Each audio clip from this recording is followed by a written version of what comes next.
There are two parts to that, right? There's what you generate as the feedstock that goes into the printer, i.e. the ink, uh, and then there's the device that does the work with the ink or on the ink, the materials, the feedstock, to produce something. So uh, some things are easier to create as feedstock and then also easier to make something out of it to produce a product by performing work on it. Um, for instance, plastics seem very easy. Uh, Certainly, the state of the art is how you make things with plastics right now. That high grade, high strength plastics that can survive, um, a few cycles, and then if you have to make another one, you don't really care because it was so cheap.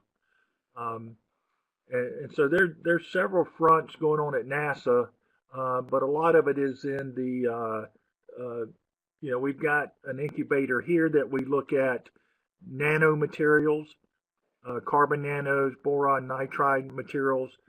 I know that there's an effort at Marshall to look at making engine nozzles out of whatever they need to survive maybe just one use, but make them so cheaply that it doesn't matter. Um, Now, there's a lot more research going on outside NASA in the commercial sector and even worldwide in additive manufacturing that NASA takes a look at.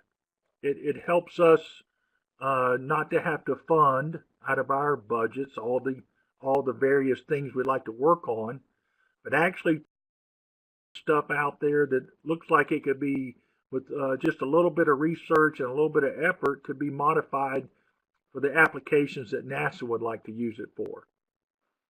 So there's even the thought of biological 3D printing, the synthetic bio stuff that is going on at Ames Research Center.